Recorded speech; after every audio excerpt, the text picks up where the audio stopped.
we are so happy having so many great speakers at this event, and I think that we should make special noise for our speakers that took this last stand. I hope that it will be a lucky place for you to sum up our conference in this year. We have on stage Karolina Kuzia and Jakub Rokosz from IMGN.PRO. Please, loud applause for our last session at Digital Dragons 2016.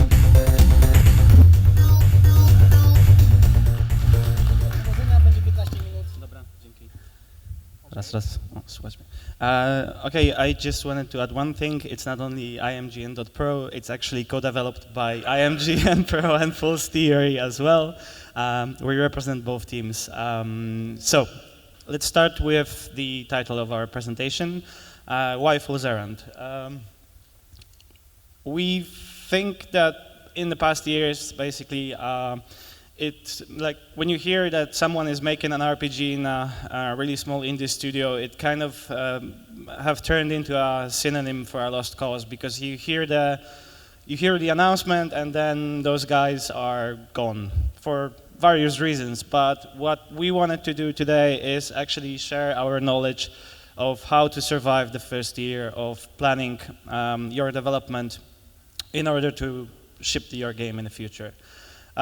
So mainly we will talk about importance of tools and how to design them, how to use them, and later on how to actually turn them from just being a tool to actually creating a full game. So first I will talk a little bit about the body of the game, so deciding how the player will be moving, how to fight, how to interact with the world, how to populate this world as well, and how to design tools for that, all of that. And later on, Karolina will talk about the fun stuff like quests and stories and dialogues and all the other stuff. So first of all, you have to start with gathering your party before you're venturing forth, which is pretty obvious. But I just wanted to state it that it is also as important as a good design for tools and as important as your good development plan. You have to know your team and you have to know your limits. This is, again, really obvious, but a lot of people actually forget about this. To talk through, before you even start making a game, to actually talk through with all of the members of what you want to do and where are you aiming, just to get the clear vision of the game into everybody's heads. Another important thing, which is know your team, I mean, it connects to knowing your team, is the third point, which is like sharpen your axe, because you have to be ready to cut features. And this is true in all game development, but it's really, really important in making RPGs, because RPGs are those huge hydras that tend to bloat and grow and just become way too big to actually implement in a reasonable time or reasonable timeline. So there are some tricks that you can use first before actually using that axe to cutting that feature out that I will be talking later on. But I just wanted to put it there that this you have to be ready for, and also your team has to know about it. It's not your baby, you're gonna cut it and you're gonna mutilate it and it's still gonna be beautiful, but at least it's gonna ship. So how do you know which feature to cut and which to not? Well, this is done obviously by designing a core gameplay pillar. In our case, it was our climbing system. We knew that this is absolutely crucial for the gameplay. We knew we wanted to make a game about a thief. So when you're a thief, you have to have some ability either to climb or go through walls or fly. Well, you can have all three, but we decided to go on the more grounding feature, so climbing. And then you build all the other features around it. So when it comes to cutting something out, it's easier to actually pick from those side features that are important as well, but not as important as your core feature. So when you have all that, you have to gather your tools. And first, before you actually start even developing tools, you have to design them. And how do you do that? Well, first of all, they have to be open to modifications. Why? Because there is I don't think I've seen a single situation where a tool has been developed, given to the designers or to other developers, and it was perfect from day one. Designing tools and developing tools is a really long and iterative process, and it requires a lot of hard work. So if you're going to be smart about it and you're going to plan accordingly, it will only gain you time and value to your game. So this is, again, probably pretty obvious for anyone who finished a project or two, but not all of you, I think, are in that position yet. So you have to build them in a way that they are open and easy for modifications. This is because, as I said, it's not like you're going to get a feature and it's just, a tool, and it's just going to be working fine perfectly and you're going to implement the whole game on it. Even if you have a tool that already works, in the process of implementing the game, it will require add-ons and some little modifications. I will talk about a case study of a thing like that in a second. So it's better to write a tool that allows you to implement your special fight, for example, than doing the special fight just by like specific code and specific design, and then propagate that feature all around the game because you just gain content, basically. My case study, our case study about designing those tools is, well, we knew that we wanted to have like a living community in our game. This is something that is not really visible in the isometric RPGs that are on the market. Mostly the NPCs are just standing and doing nothing. Sometimes they react to day and night. Maybe they close their doors and during the night, but that's about it. We wanted to change that. So what we knew is that there is no point of implementing every NPC's route or action script by script. We needed a tool. So how will we approach this? First of all, we as designers designed a first prototype of this tool that allowed you to send multiple NPCs to multiple action points or waypoints, whatever you call it, and to code their behavior in a design-specific way. So after this has been created, we already knew that there are some things that we didn't put into an account and that we will have to find a way to solve it. So then we sit down with our programmers to actually show what we did, and they transferred it to the code and started expanding our first iteration. And the second iteration was this. This is a screenshot of our community. I don't think you can see anything on this, but this is not really important. This is the important one. So this is how our PAX demo looks like. All those things are the either spawn points or waypoints where the people will go and do their jobs, right?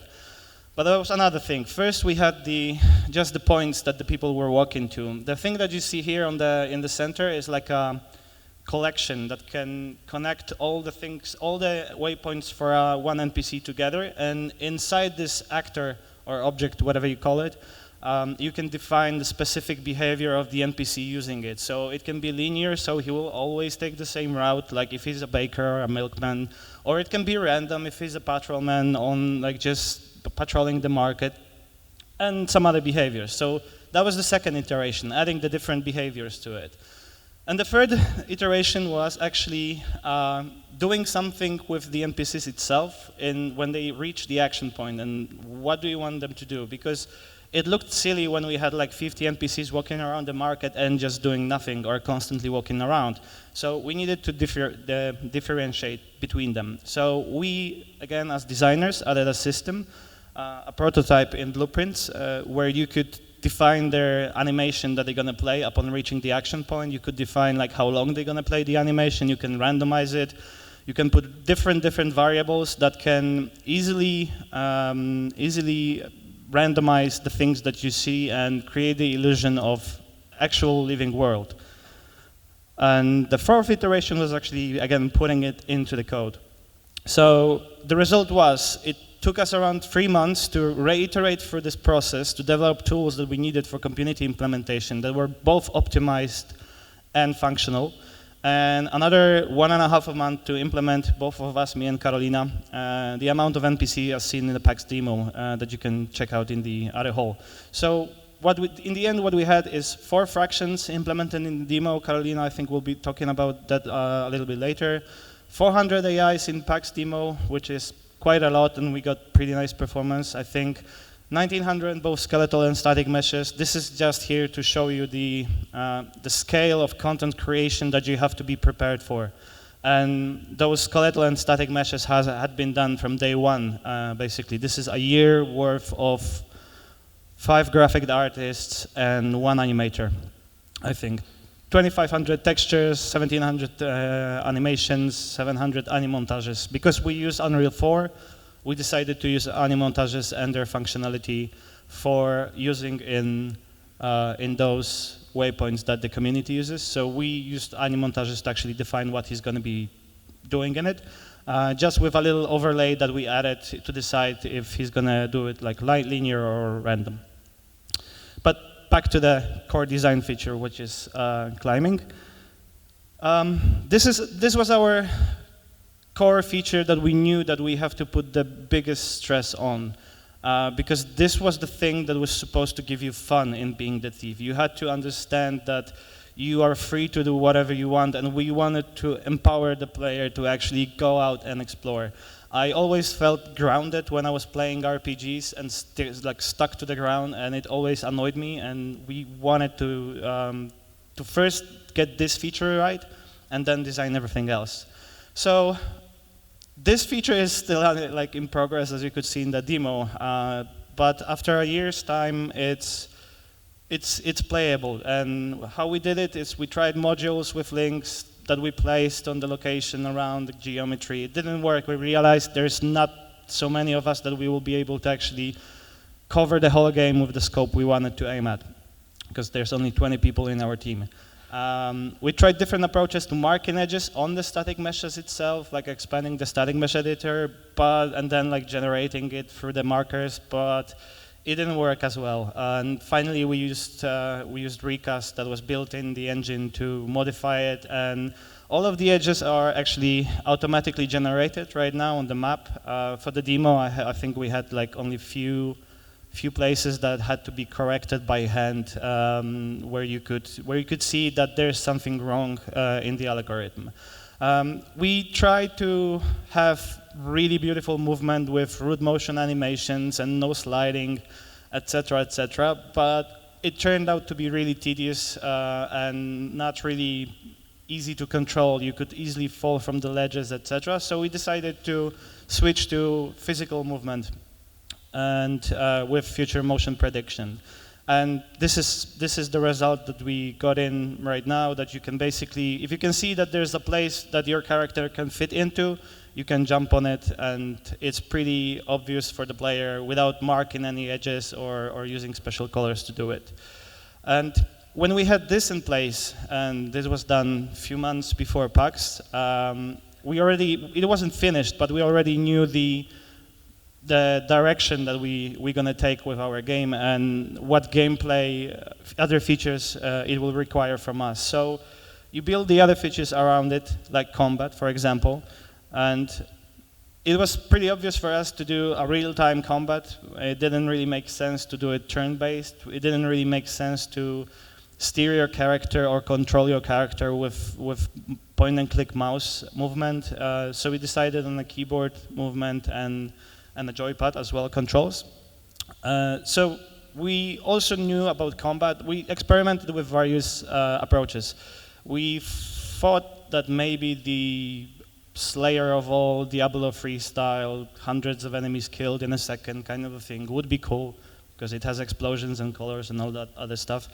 But upon experimenting, we realized that you're not an overlord of destruction, you're actually a thief, and our combat should also reflect that in how you move. And we wanted to give you the opportunity to do whatever you want, but that required different AI and complex AI approaches to our combat and reactions to your actions, basically. So we sat down with our lead programmer and the other guys and started thinking how to do it.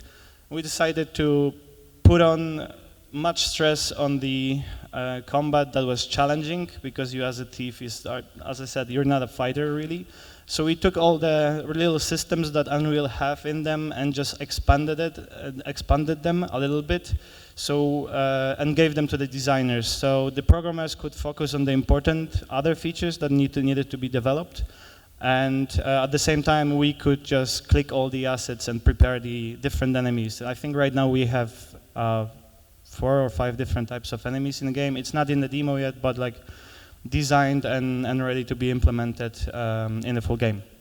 So there's a little screenshot of the combat here. Also, the combats that you see in the demo, this is the second iteration of the combat. The first was done purely in Blueprint, not in code. It was done in Blueprint, I think, in 4 days or something like this. It was totally crap and not playable, but at least it showed us the direction and the dynamics we wanted to aim at. So then, like, people who know what they're doing actually took the prototype, deleted it, and made it from scratch again, which was fine because at least the programmers who did it all over again already knew my mistakes and the other designers' mistakes, and they knew which direction we want to go. Another feature that we did design was the camera clip mask, because when you have the NPCs that inhabit your world and you have the movement that how you're going to move with your character, then also there's also the question of the camera. And in isometric RPGs with climbing system, that was a pretty big challenge actually to allow the player to always see the character, because it was important for us. We knew that we wanted to have 360 camera movement. There were some consideration about fixed camera, but we realized that the gameplay in the quest will be restricted basically without the movement of the camera. So we decided to leave it and decided to think about the approach, how to handle it. And the clip mask that you can see on this little GIF here is the result. We know it's not really perfect, but it's a direction that people like, and it allows you to see whatever you want, and whatever angle you're aiming at, it will work. So, and this was a second or third iteration as well. I'm always bringing up the amounts of iteration that we put into this feature or that feature for the past year, but this is actually important because those main features that you're going to have and the tools that you're going to use to implement those features, like the camera clip mask, it required from us to set up a specific flag on each static mesh that we had in the engine. So when we had I think that was 1900 static meshes, it's a lot of work for one person to actually go through all of them and set it up properly. So you have to put that into an account in your development process when your resources are restricted way ahead of time. You have to be always conscious about the extra work that you don't actually plan to do, but that will follow up from the features that you design. The third thing that was important for us in designing our tools was that we had the AI that was walking around and even playing animations. We had the movement. You could jump on their heads, you can jump over them, you could jump into their houses. We had the camera and the combat so you could attack them, but it still felt artificial. And we wanted to aim into a world that really immerses you in itself. So an AI system reaction was pretty obvious choice. We knew we had to do something for the NPCs to react to our actions. And once again, there was a question of how to do it with only 3 programmers and only 4 designers. So what we decided is to delegate a lot of time from one of our programmers to sit only on that task. And I think it took him around 2 months to do it. It was done heavy with C-Base++ and with Blueprint extension overlay. So he gave us a tool with a Blueprint extension overlay and said, okay, so you can now set it up this way, that way, that way. And it gives us endless opportunities. We can have people who are getting angry at you because you sneak around in the town like Market Square. They're going to get angry because they know something fishy is going on. And we can steer their anger in any way we want. We can put any variable over there and just make use of that. So if a designer thinks, okay, I need my NPC right now to get angry because you stole this specific, I don't know, pie that he has on his table, there's not much really of a quest overlay that we have to implement of it, on it. It's just a simple system in our AI editor that we can re-click. So this base that I'm always talking about right now and the number of iterations that we created before we even started thinking about designing quests. Oh, actually, I'm lying. I mean, we were thinking constantly about designing quests and planning the story in the meantime, but we didn't really implement anything yet up till that point when all those things were in place. It didn't make sense, basically. We knew that this is, like, the quests are the outcome of our features, so there's no really point of implementing placeholders that you're going to delete in few months' time, right? So we decided to shift our resources just to develop those features. And it worked out pretty well, in my opinion. The development of the features took around 7 or 8 months before we actually sat down and started implementing those quests. And about them, Karolina will tell you in a second.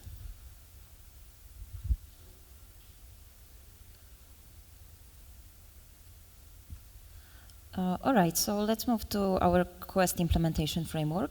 And at the beginning, we had like AI, then community, our clip mask, and our core feature, which was climbing.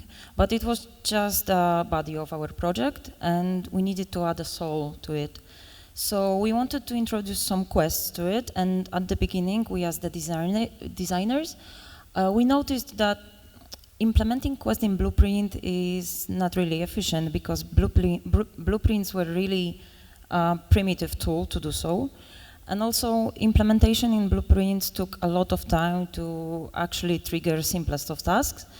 And also our programmers did not have enough time to help us with this one. So we needed to do something on our own, and that's what we did.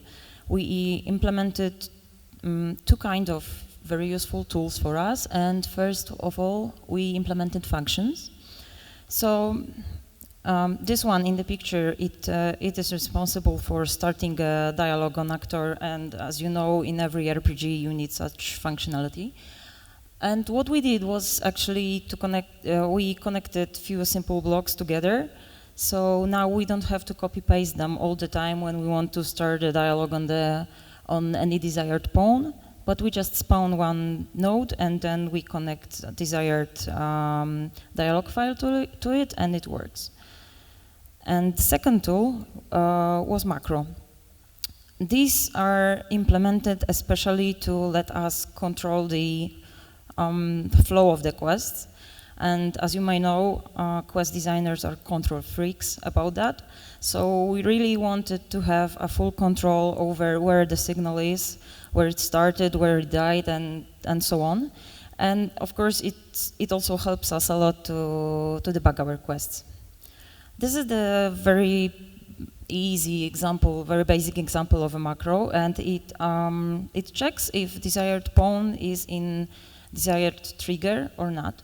So as you can see, it consists of simple bools that hold the signal until the conditions are fulfilled.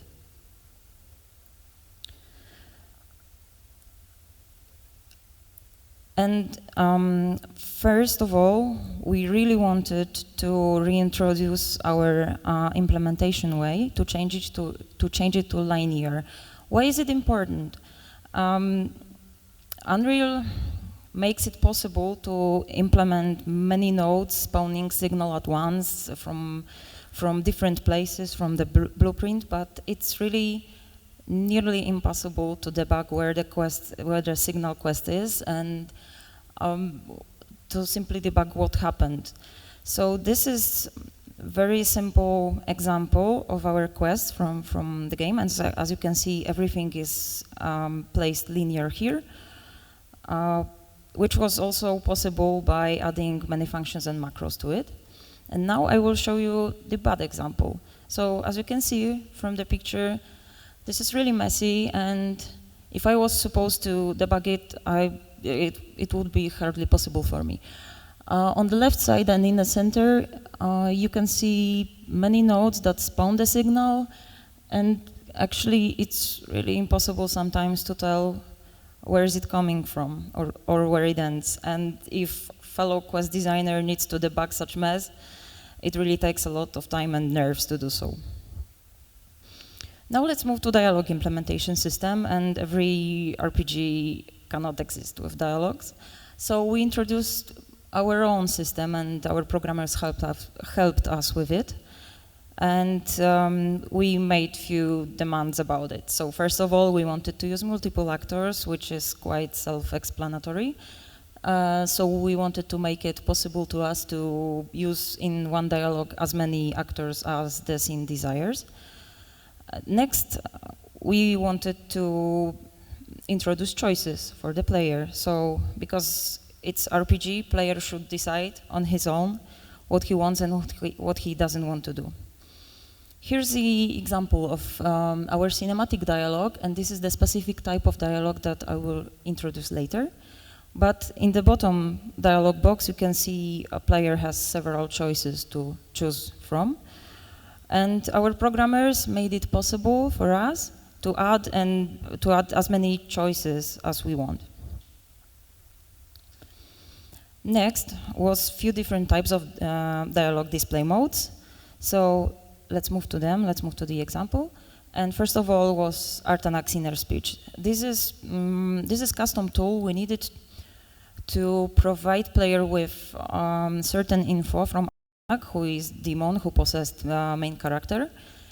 And this is the special type of a dialogue that tells us what Artanak wants us to hear about certain quest or about story or about world setting, but it does not require holding of the player, and it's displayed at the top of the player's screen.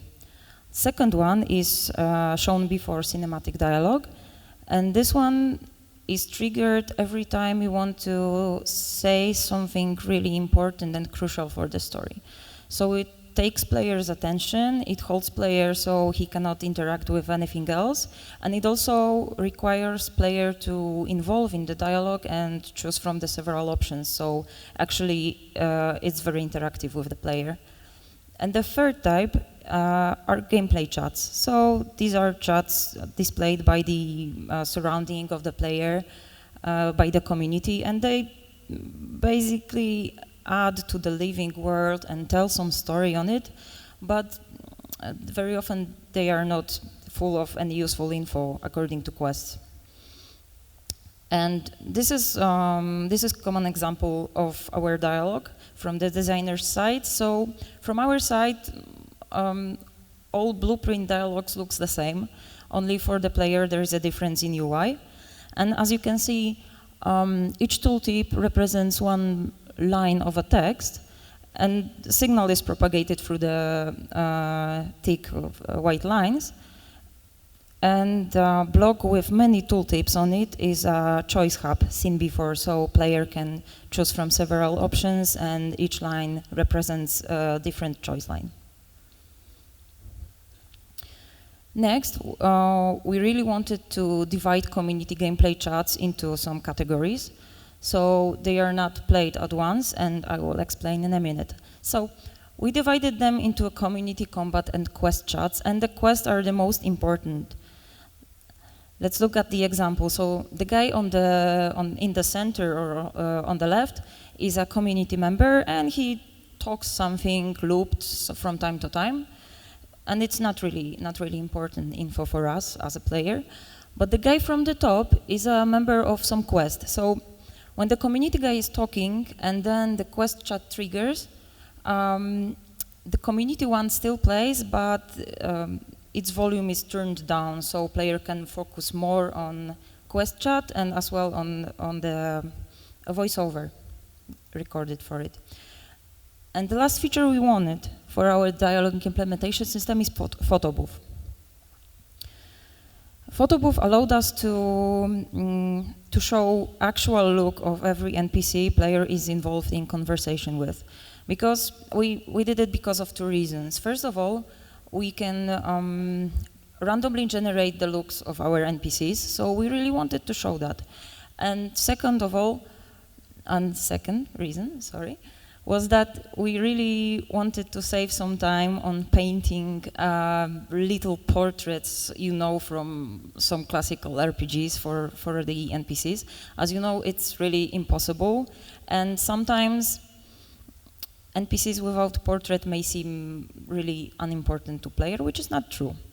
So PhotoBooth let us to show actual look of every character, also of the main character, and even if they change the clothes they wear and hats and so on, it is also shown in the little portrait in the real time. So there are few other things to remember about dialogues. First of all, when you implement your dialogue system from the scratch, you need to think and remember about a very important thing, which is voiceovers and also possibilities of having other localization versions, like other languages and so on. Because these elements are not really there in the moment when you start to develop your game from the very beginning, but they will be there. So you don't really want to reiterate whole your system again because you had voiceovers and you were not thinking about it before. Let's move to another thing, which is the little things. We call them the little things because time spent on creating them was really small comparing to the quality boost they provided to our game. And the first little thing is day and night system. So we already had this cool community guys during doing different kind of animations and works and so on. But we really wanted them to reflect normal life and common folks. So we added this system for them to actually force them to do different animations during the night and during the day. And as you can see in the GIF, I hope you can see it, on the bottom there is this little guy walking to the bench when the day starts, and as the night starts, he is going home and he looks loop, poor chap, actually. Also, we made it possible to adjust the time period of day and night system by changing a single variable. We also added dynamic lighting, light shafts, and changing post-process, which is best visible in the interior. So when the player is in the interior, he can observe as light shafts through the windows move the same way the sun moves in the sky. And also, the day and night system influences NPC senses when it comes to sight. Here is the example. So on the left, you can see this green view cone of the guy during the day, and view cone is certainly bigger than during the night because there is dark and it dampens the sight of the human, which really helps with sneaking and stealth missions. Second little thing is weather system. It's important to mention that the day and night system from before affects sight of the humans, and the weather system affects hearing of them. So we were also able as well to spend some time on it, and the quality boost was amazing. And we were able to introduce weather dry season, so we can actually switch between the seasons when there is less rain and more. Also, it connects to changing seasonal random weather patterns. As you can see in the GIF, when rain drops, there are puddles emerging, and it affects hearing of the NPC. So stepping in puddle increases the noise one makes, but on the other hand, falling rain decreases the hearing, of fellow NPCs and enemies. Let's move to location planning. As you can see, we were creating the locations according to our core feature, which was climbing, and even if we were still in the process of working on the core feature, we were already able to plan how we will build our locations. And at the beginning, before the demo was created, our locations were not really vertical, they were kind of flat. But we decided to change that. Because we have climbing and it, as this core feature, and exploration and parkour, we really wanted our locations to be prepared for that. So we decided to build more vertically than horizontal. And as you can see from the screens, these are the places where you can go. You can grow everywhere using our core feature. And last but not least, I would like to say a few words about the music design. So creating open world game require more flexible system for music implementation. And what we needed to do is we needed to introduce music playing in different areas and changing depending on when and where player moves from one area to another. But also we wanted to prioritize the music by introducing the quest overlay over it. So when the player is in certain area and some exploration, let's call it music, starts, and then there is also an important quest happening here. The quest should overlay the exploration music and then turn down and go back to normal when the quest ends. And that was really easy to implement it within days and test it. So thank you very much, and we would like to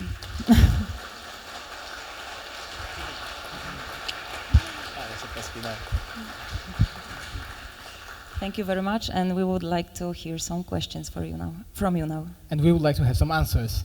First question from the first row. Hey guys, I reckon one of the challenges in creating a huge open world game is to create a set of different varied environments that the players are going to be playing in. I noticed that in your game you have a lot of different types of towns and outdoor environments. Can you comment on how did you achieve a huge variety of different types of environments in your game? Our whole game is done modular. We build from little bricks. We still don't know how we're gonna handle this basically later on in the optimization, but I know that this is the proper approach right now because it's easy to modify and easy to adjust, right?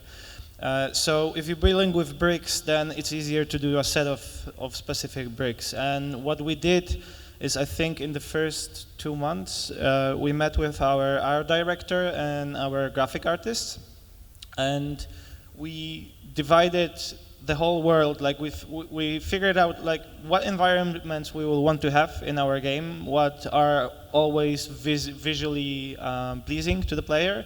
And we decided that, okay, this environment will be here and this there and this there, and then we set out to make a roadmap of actually creating those assets to fulfill those requirements. So I think we have like 4 or 5 different types of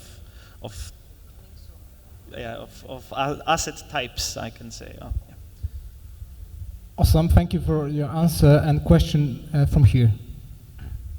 Hello. Thank you very much for the talk. It was really technical. I would like to ask you, how were you able to marry the simplifying quest, the way the quests are designed, making them linear, and at the same time leaving the ability to have multiple choices for the player? It seems like there are 2 different approaches, and I'm really interested, how did you do it? So first of all, these tools helped us that I introduced before in the presentation. And even if you implement linear, so it goes like this, you can still have branches going up and down and so on. So when you come to the point when you need to check for several conditions, so for example, you can help the guy or kill the guy, right? And there are a few different consequences of it. So you make a branch and then use the macros we created to hold the signal for you. So actually we wait for different conditions to fulfill, and if the conditions of, for example, you decided to kill the guy, right?